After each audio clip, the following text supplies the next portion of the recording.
Welcome to the Deep Dive. Today we're talking about something really core to, well, everything, our emotional health. And it often feels like something we only tackle when we're already struggling, right? Like reaching for self-care only after hitting burnout. That's so true. It gets treated like a luxury, something extra. But what if we thought about it differently? How so? Like, what if emotional well-being was just as fundamental as, say, eating or sleeping, not just a nice to have when you've got spare time? Okay, yeah, that's exactly what we want to unpack today. Yeah. Moving beyond that reactive cycle. Right. So instead of just putting out fires, what if we were like proactively building a strong emotional foundation? Something solid that helps us handle things better. Exactly. Building an emotional infrastructure, Yeah. you might say. And we're going to explore some, practical ways people can actually do that. Good, because it's so common, isn't it? Yeah. Pushing ourselves until we're completely drained. It really is. This whole culture of constant productivity, it makes it hard. And then you feel guilty for taking a break. Like checking your emotional state is somehow lazy or selfish. Yeah, that guilt factor is huge, which is funny because we don't feel guilty about needing food or sleep. Never.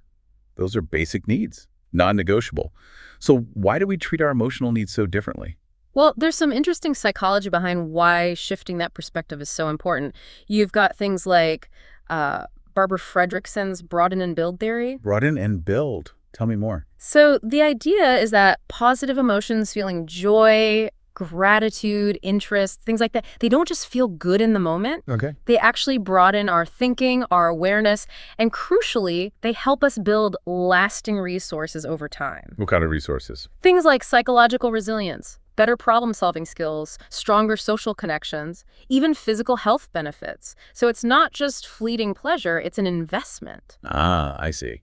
So consciously making space for positive emotional experiences isn't self-indulgent. Not at all. It's actually strategic for long-term well-being. It's like preventative maintenance for your mind. Exactly. You're building up your inner toolkit, your emotional infrastructure, so you're better prepared when challenges inevitably arise. That makes a lot of sense. Now, you also mentioned something about our natural energy cycles. Yes, ultradian rhythms. This theory points out that our bodies and minds naturally cycle through peaks and troughs of energy and focus, usually around like 90 to 120 minutes. But most of us just push through those troughs. Right, we do. We grab caffeine, we force ourselves to keep going, basically ignoring our brain's signal that it needs a short break, a little reset. And what's the cost of doing that constantly? Well, think of it like taking out high-interest loans against your emotional health. You keep borrowing energy you don't really have. Eventually, that debt comes due. How? Burnout, irritability, reduced focus, just feeling emotionally drained. And it ties into some older wisdom, too, interestingly. Like what? Well, think about Aristotle's idea of eudaimonia. It's often translated as flourishing or a life well lived. Right, I've heard that term. And the key wasn't just about feeling happy moment to moment. It was about realizing your potential, living virtuously, and developing yourself through consistent practice and habit. And you also see interesting parallels in Stoic philosophy. They had this practice, negative visualization. Sounds a bit grim. Maybe a little. But the goal wasn't to be morbid. It was about consciously contemplating the potential loss of things you value, your health, your loved ones, your possessions. Why would you do that? To cultivate deep appreciation for what you have right now in the present, it increases gratitude and makes you less vulnerable to taking things for granted. Okay, I can see how that connects. By making time for our emotional well-being non-negotiable, it's like a form of preemptive gratitude, valuing it before we lose it to burnout. That's a great way to put it. And then there's also the concept of radical acceptance from Buddhist thought. How does that fit in? It's about acknowledging reality as it is, including our own internal states without judgment or resistance. When we build consistent emotional health habits, we're essentially practicing acceptance of our fundamental need for emotional care rather than fighting against it or pretending it doesn't exist. Okay, so we've covered the why pretty thoroughly, the psychology, the philosophy. It all points to being proactive. So let's get practical. How do people actually build this emotional infrastructure day to day? Great question.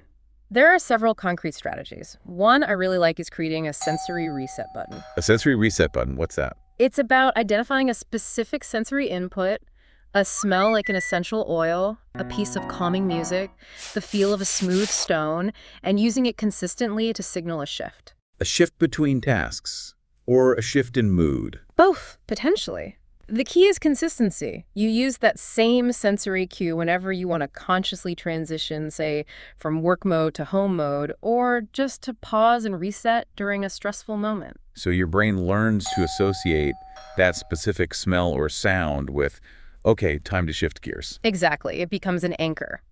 Another related effort is using microtransitions. Microtransitions. Tiny breaks. Yeah, really short, like 2 or 3 minutes. Little rituals you do between activities to consciously close one chapter before opening the next. Give me an example.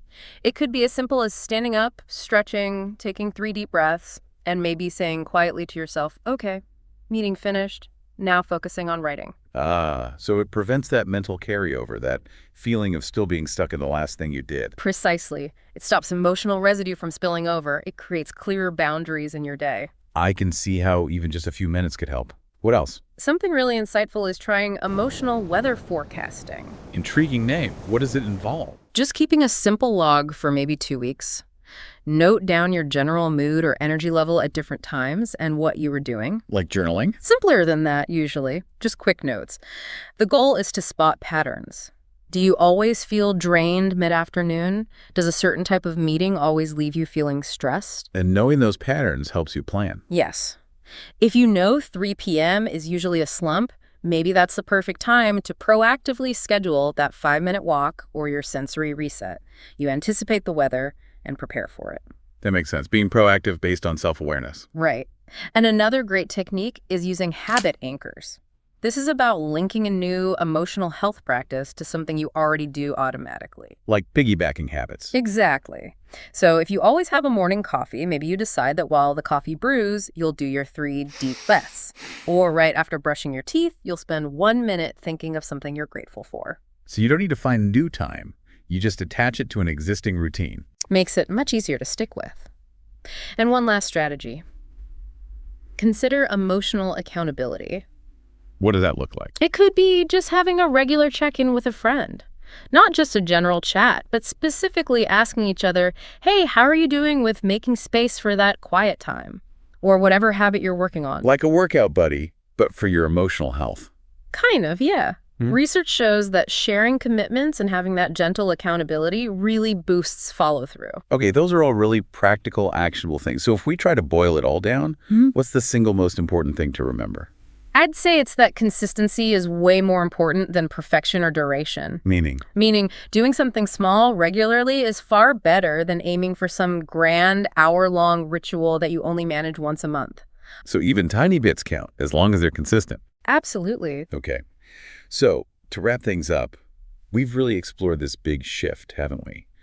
Moving away from that reactive, often guilty self-care when we're already depleted, towards proactively, intentionally building this solid emotional infrastructure, using these consistent, often small habits. Exactly. It's about fundamentally recognizing that tending to our emotional state isn't optional. It's a basic human need, just like food and rest. And these practices are how we meet that need. They're the building blocks for resilience and ultimately a more fulfilling life. Well said. So a final thought for everyone listening.